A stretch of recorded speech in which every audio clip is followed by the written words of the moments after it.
The moment I cracked open her diary, the air in our bedroom thickened, as if the walls themselves knew I was trespassing into a forbidden corner of her heart. My fingers trembled, hovering over the leather-bound book, its pages worn from years of secrets. I wasn't supposed to be here, rifling through Emily's private thoughts, but the gnawing suspicion that had haunted me for months left me no choice. It was a betrayal of trust to read her words, but what I found shattered my world far more than my guilt ever could. We'd been married for 7 years, Emily and I.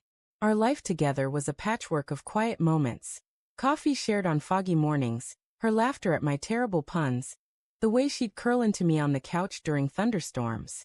She was my anchor, the one person who made sense of the chaos in my head. But lately something had shifted. Her smiles were fleeting, her eyes distant, like she was looking through me instead of at me. She'd started locking her phone, staying late at work, and brushing off my questions with a forced cheerfulness that felt like a lie. I told myself I was paranoid, that love this steady couldn't just unravel. But doubt is a relentless thing, burrowing deeper with every unanswered question. It was a Tuesday evening when I found the diary. Emily was at another work dinner, and I was alone in our too-quiet house, the ticking of the kitchen clock amplifying my unease. I'd been searching for a spare charger in her nightstand when my fingers brushed against the small, black book tucked beneath a pile of receipts. My heart thudded. I knew what it was instantly. Emily had always been a writer, pouring her soul into journals since we met in college. I'd never read one before. It felt like crossing a line. But the weight of her recent distance pressed against my chest, and I needed answers. I sat on the edge of our bed, the diary heavy in my hands. The first few pages were mundane, grocery lists, reminders about bills, a note about a coworker's birthday.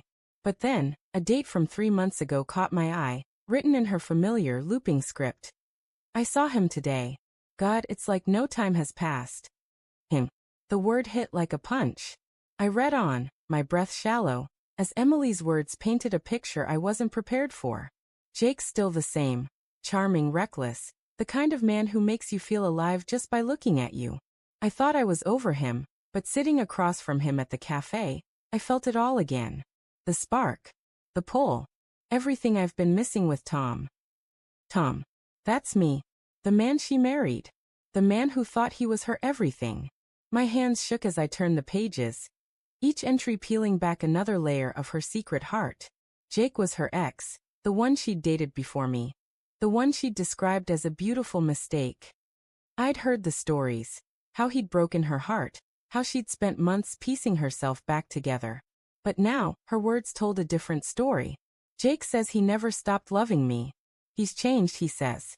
I want to believe him. But what about Tom? He's good, steady, safe. But is safe enough? Safe.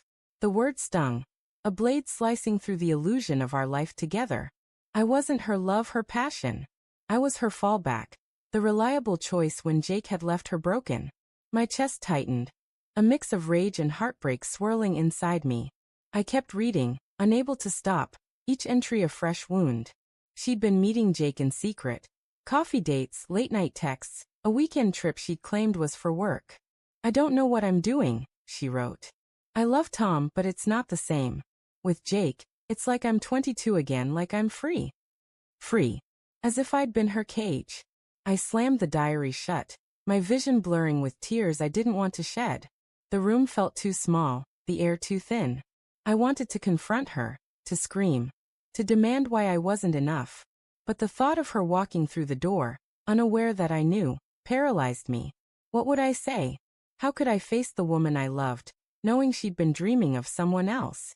When Emily came home that night, I was sitting in the dark, the diary hidden back in her nightstand.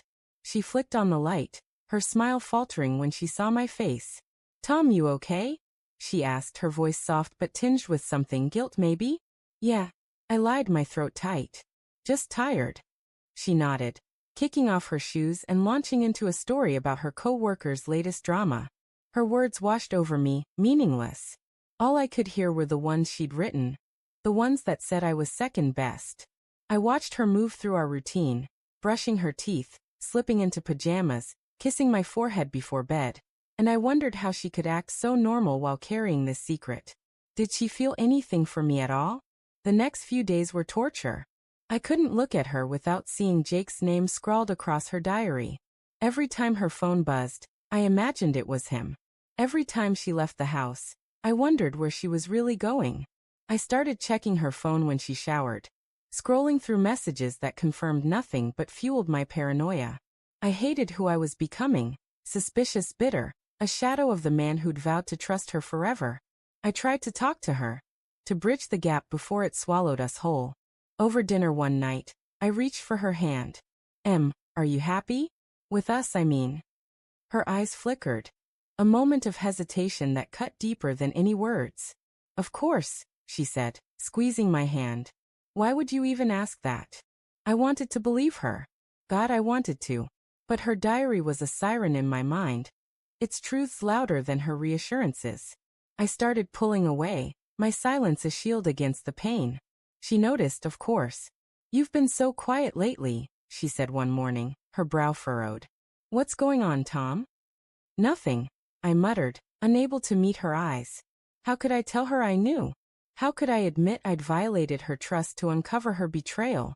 The breaking point came a week later. Emily was out, and I was home, alone with my thoughts and that damn diary. I read it again, torturing myself with every word. The final entry was from 2 days ago. Jake asked me to leave Tom, to start over with him. I don't know what to do. I love them both, but in such different ways. Tom's my home, but Jake's my fire. Can I live without that spark? I couldn't breathe. She was choosing. She was weighing me against him, like I was a pros and cons list instead of her husband. I didn't wait for her to come home. I grabbed my keys and drove, no destination in mind, just needing to escape the suffocating truth. Hours later, I found myself at a park we used to visit, sitting on a bench where we'd once carved our initials into the wood. I traced the letters T and E, and wondered if they'd ever meant anything to her. When I finally returned home, Emily was waiting, her eyes red from crying. Where were you? She demanded, her voice breaking. I was so worried. I stared at her, the weight of her diary burning in my chest. I read it, I said, the words spilling out before I could stop them. Your diary. I know about Jake. Her face crumpled, shock and guilt warring in her expression. Tom, don't. I cut her off, my voice shaking. Don't lie to me. I know I'm your backup plan. Your safe choice. You've been seeing him, dreaming of him, while I've been here, loving you like an idiot. She sank onto the couch, tears streaming down her face. It's not like that, she whispered. I didn't mean for this to happen. Then what is it like? I shouted, the dam breaking. Tell me, Emily. Tell me why I wasn't enough. She sobbed, hugging her knees. You are enough, she said, her voice barely audible. You're everything I should want. But Jake, he's a part of me I thought I'd buried. When I saw him again, it brought it all back. I got lost in it, Tom. I'm so sorry. Her words were a knife, twisting deeper. Do you love him? I asked, dreading the answer. She hesitated, and that pause was answer enough. I love you, she said finally. But I don't know if it's the same anymore. I wanted to scream, to beg, to shake her until she remembered who we were. But all I could do was stand there, the man who'd built his life around her, watching it collapse. I can't do this, I said, my voice hollow. I can't be your second choice. Tom, please, she begged, reaching for me. We can fix this. I'll stop seeing him. I'll do anything. But I stepped back, her touch burning like a betrayal. I don't know if I can trust you again, I said. I don't know if I can trust myself to love you without wondering if you're thinking of him. She cried harder, but I couldn't comfort her. Not this time.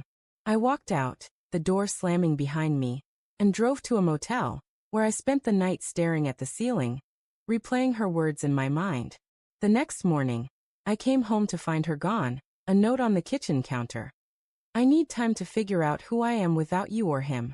I'm so sorry, Tom. I never meant to hurt you. Weeks have passed, and I'm still here, in a house that feels like a ghost of our life. I don't know if she's with Jake, or if she's alone, or if she'll ever come back. All I know is the ache in my chest, the weight of a love that wasn't enough. I keep her diary on the nightstand, unopened now, A reminder of the truth I wish I'd never found. Some days I think I hate her. Others, I miss her so much it hurts to breathe. But the worst part? I don't know if I'll ever trust anyone again. Not her, not myself. Not the idea of love that once felt so certain.